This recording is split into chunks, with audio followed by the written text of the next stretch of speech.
예수님께서 어느 날 유대인들이 지나가지 않는 동네 사마리아 그 동네로 일부러 찾아가셨습니다.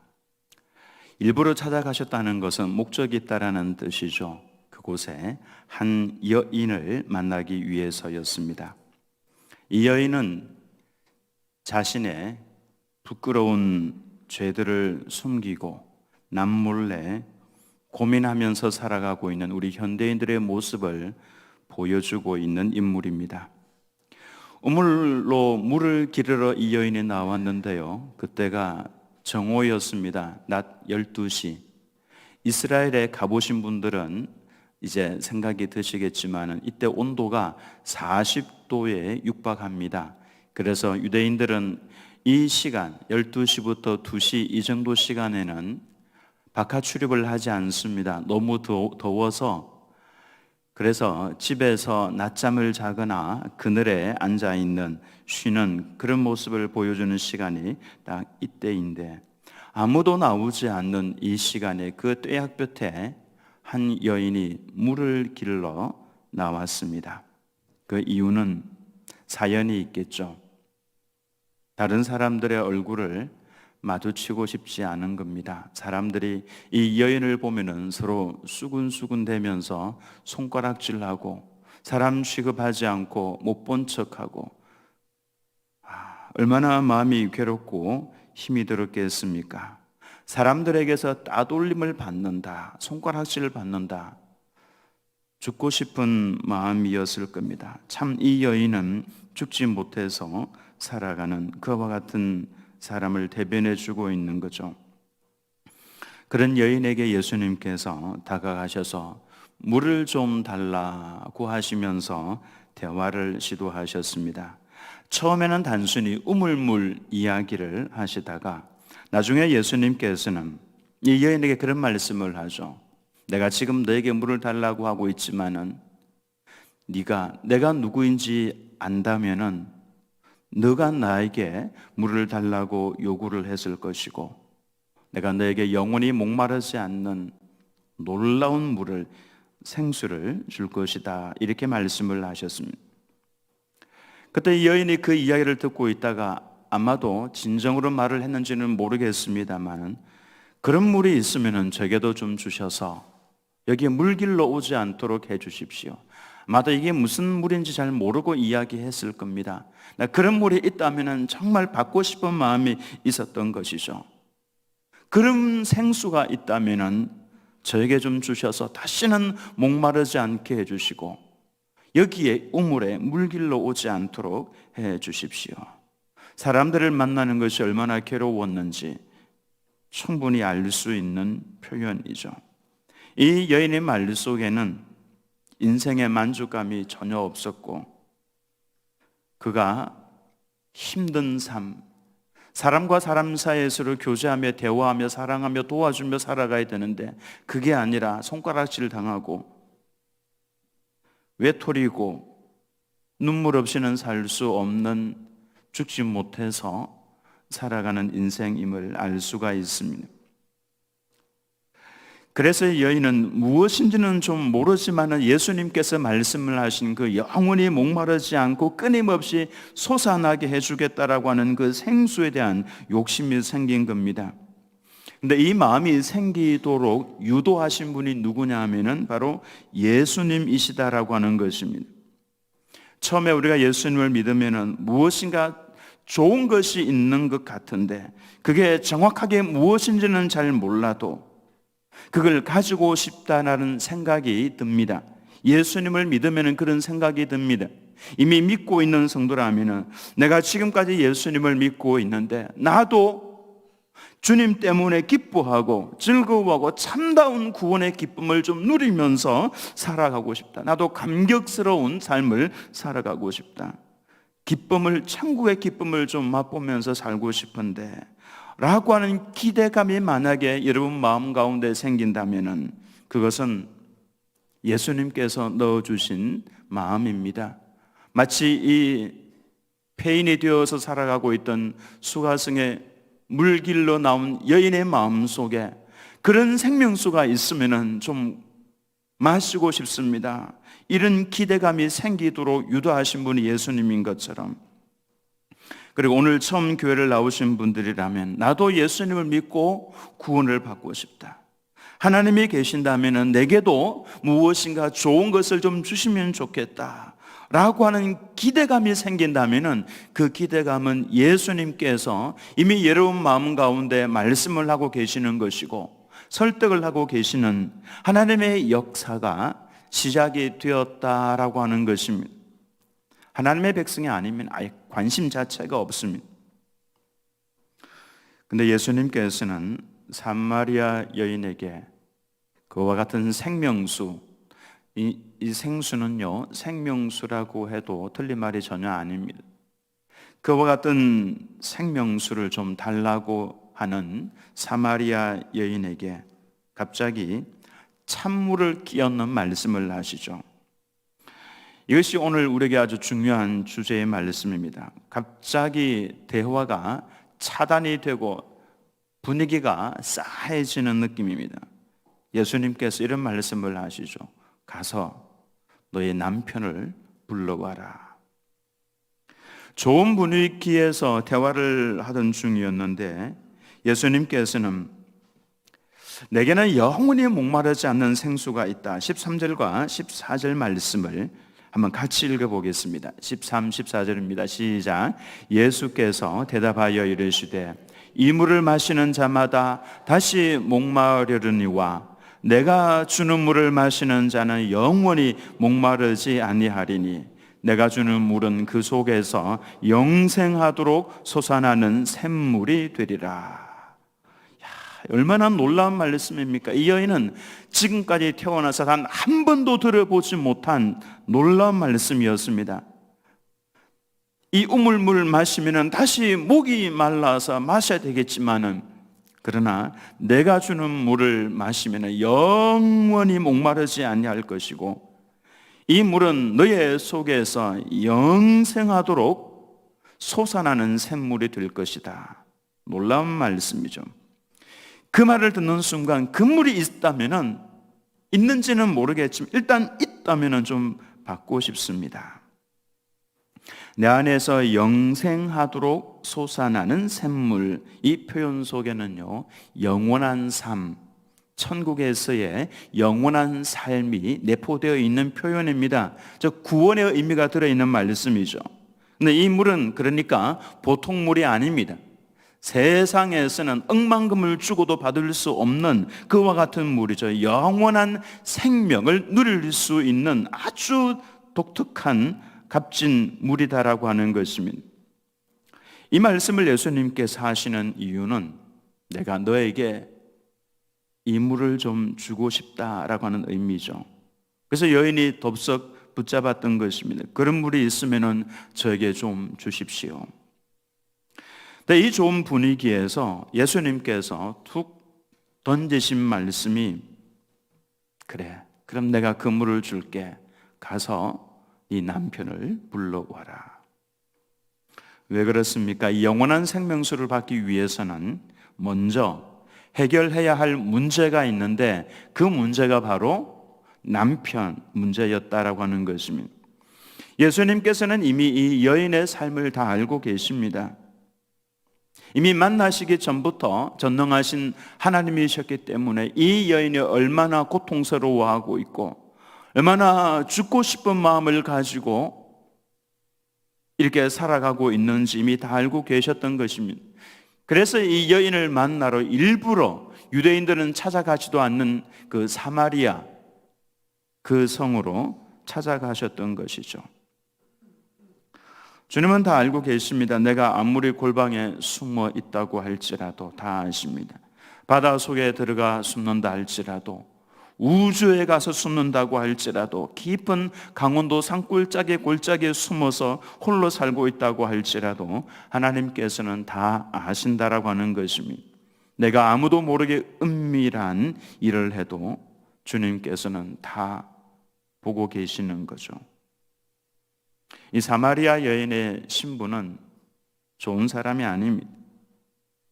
예수님께서 뭐라고 말씀을 하시냐면 너에게 남편이 5명이 있었고 지금 있는 자도 네 남편이 아니다. 이렇게 예수님께서 이미 다 알고 계셨죠.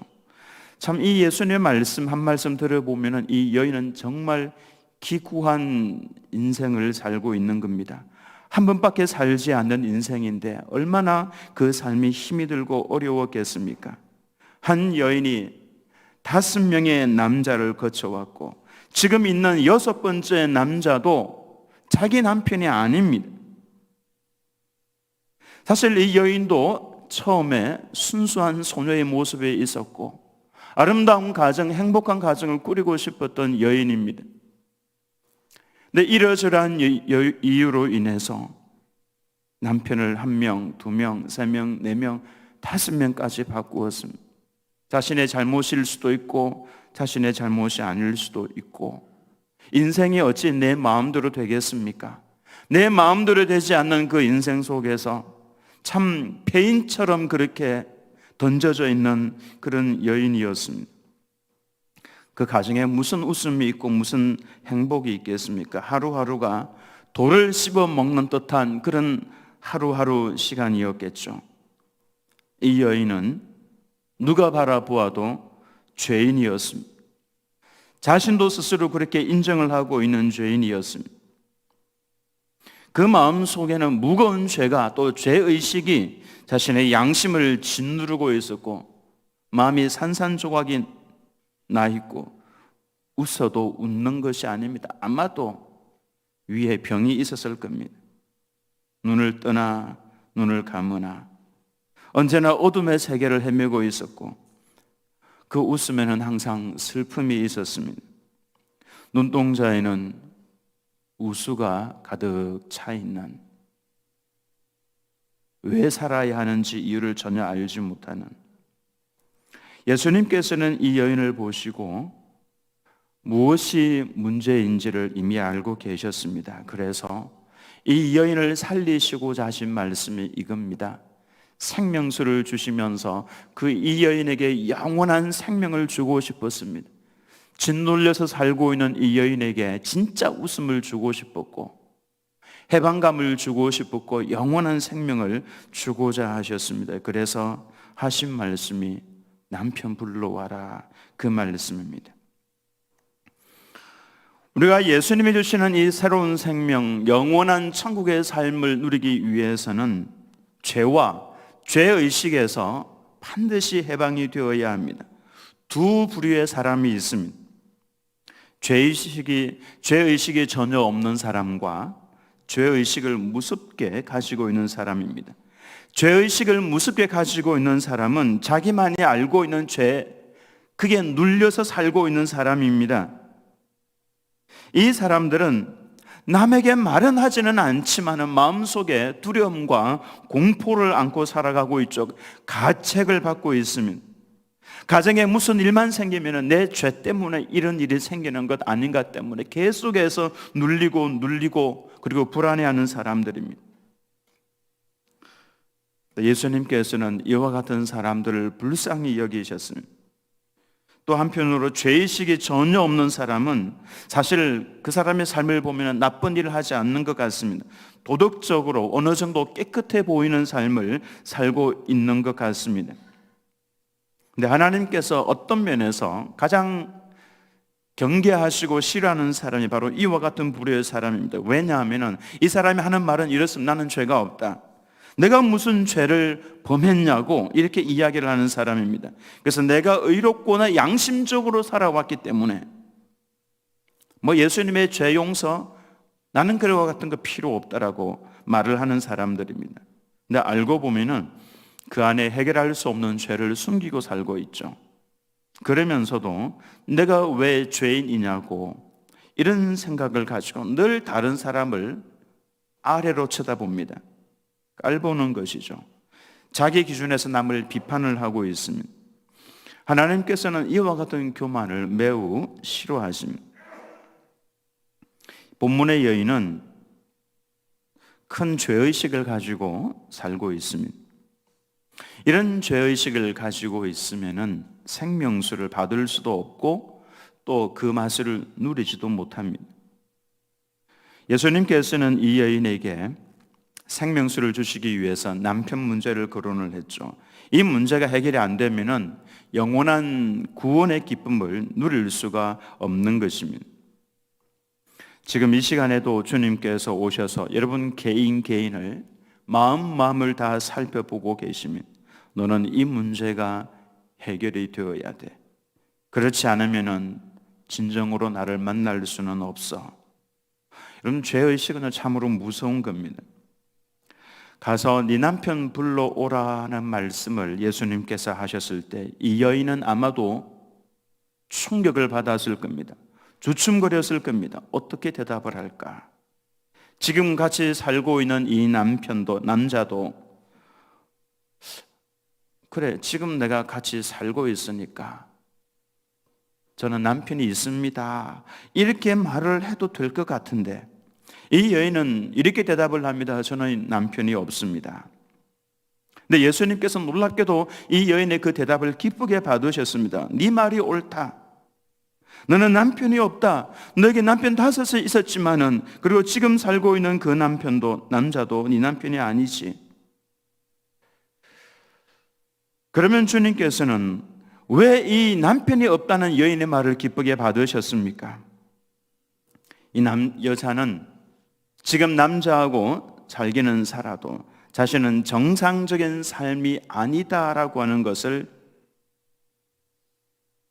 시인을 했기 때문에 그렇습니다. 이것이 바로 회개하는 마음이죠. 자기 죄에 대한 시인, 하나님께서 원하시는 것이 바로 이겁니다. 나는 떳떳하게 내가 남편하고 산다고 말을 할 수가 없어. 나는 지금 잘못하고 있는 거야. 그래서 부끄럽지만 주님, 저는 남편이 없습니다. 이 여인은 자기의 죄를 이렇게 시인한 것입니다. 그러한 여인을 예수님께서는 기쁘게 받으셨죠. 우리가 여기에서 알 수 있는 것은 예수님을 통해서 영원한 생명을 누리기 위해서는 예수님 앞에 자신의 솔직한 모습을 시인해야 한다라고 하는 것입니다. 자신의 죄를 솔직하게 고백을 해야 합니다.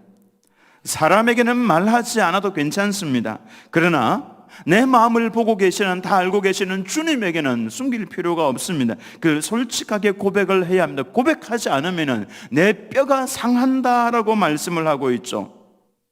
그러니까 차라리 모든 걸 다 내려놓고 솔직하게 주님, 저는 죄인입니다. 저를 용서해 주실 수 있겠습니까? 이렇게 자신의 죄를 고백을 하면은 예수님께서는 어떻게 하십니까? 네가 남편 5명을 거쳐왔고 지금도 네가 불륜 가운데 있는데 하면서 예수님께서 야단을 치셨습니까? 꾸짖으셨습니까? 너 팔자도 세구나. 어떻게 그렇게 엉망으로 살아? 너 첫 번째 남편은 누구야? 뭐 이렇게 비난도 하지 않으셨습니다. 그 어떤 것도 더 이상 말씀을 하지 않으셨습니다. 주님께서는 우리의 마음을 보고 계시는 거죠. 너무나도 나를 잘 알고 계십니다. 여러분 그거 아십니까? 여러분이 여러분을 알고 이해하고 있는 것보다도 하나님께서는 더 정확하게 나 자신을 알고 계신다라고 하는 것입니다. 그러면서 예수님께서는 이 여인이 얼마나 무거운 인생을 살고 있는지, 얼마나 고통스러워하는 인생을 살고 있는지 이미 다 알고 계셨습니다.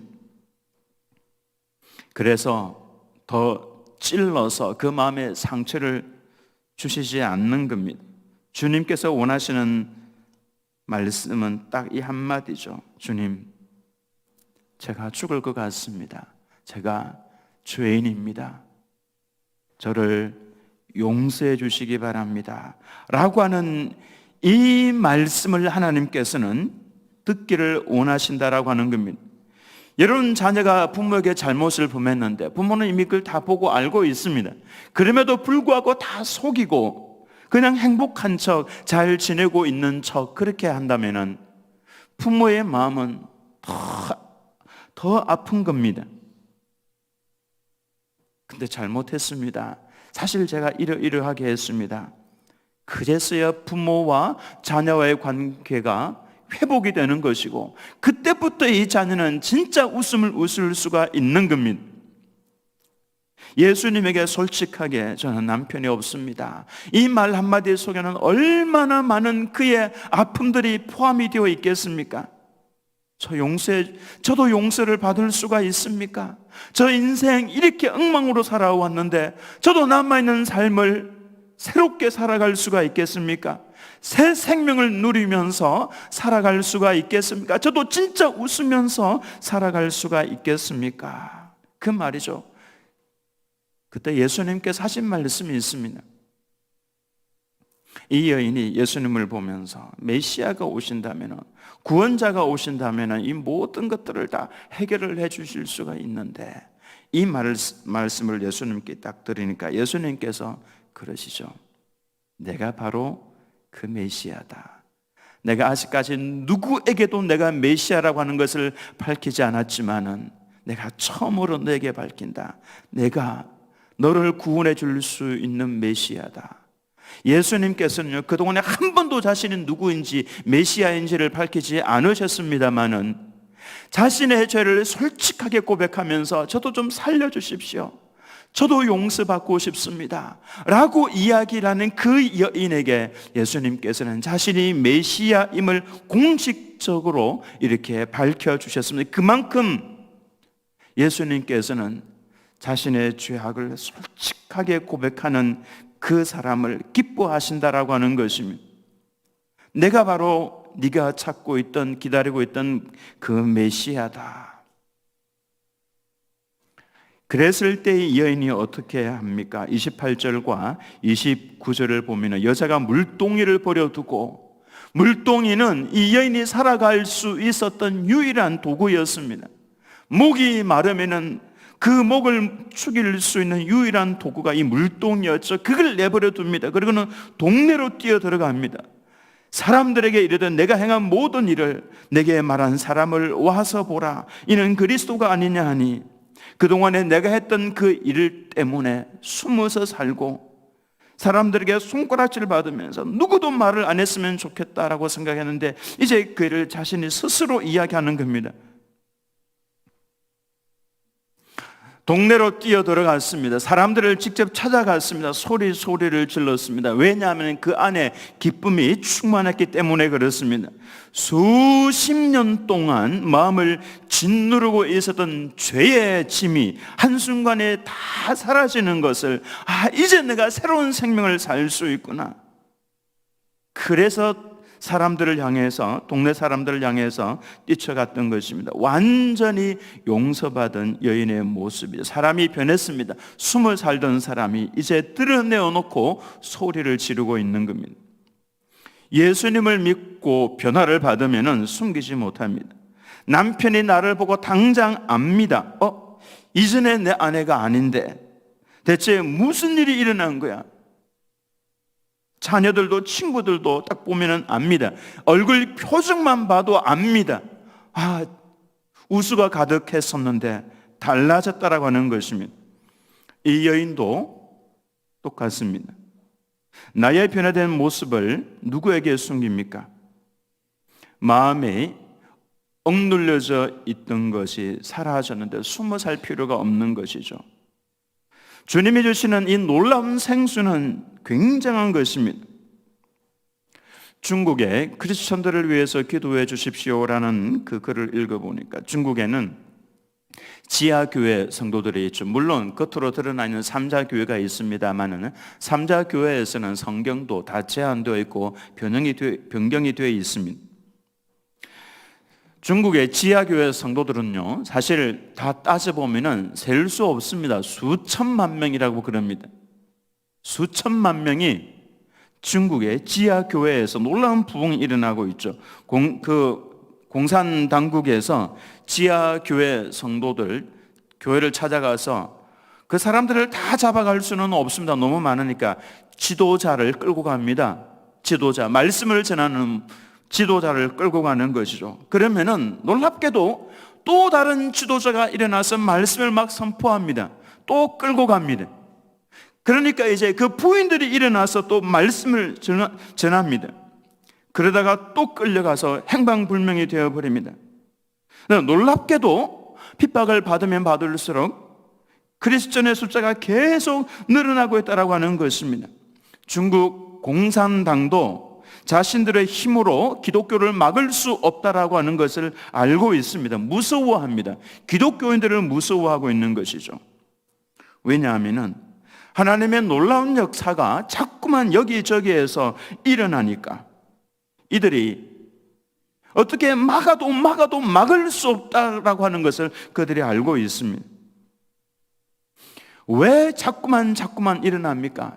죽어도 살 수 있는 길이 있습니다 라고 하는 것을 전하고 또 그와 같은 일들이 막 일어나니까 사람들이 가만히 있지 못하는 겁니다. 그래서 끌려가도 잡혀가도 감옥에 가도 포기하지 않고 계속해서 예수님 믿어야 삽니다라고 하는 것을 이야기하고 있는 겁니다. 하나님께서 사랑하시는 사람들을 자꾸만 불러 모으고 있습니다. 지금 중국에서 일어나고 있는 부흥의 역사들이 이와 같은 것들입니다. 주께서 부르시니까 네가 있어야 할 곳은 이 자리다. 예배의 자리다. 너는 내 사랑하는 딸이고 내 아들이다. 지금 주님께서 여러분들의 마음 가운데 찾아오셔서 자꾸만 두들기고 계시는 겁니다.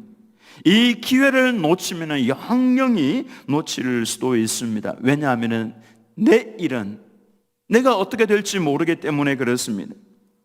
사마리아 여인처럼 영원한 생명수를 마시고 하나님의 자녀가 되어서 비록 얼마 남지 않은 이 세상 삶이지만은 좀 더 보람이 되고 좀 더 아름답고 천국의 기쁨을 맛보면서 그렇게 살아가시다가 저 영원한 하나님 나라에 입성하는 영원한 생명수를 받아 하나님 나라에 입성할 수 있는 우리 모든 성도님들과 또 오늘 처음 나오신 우리 성도님들 다 되시기를 예수님의 이름으로 축원합니다.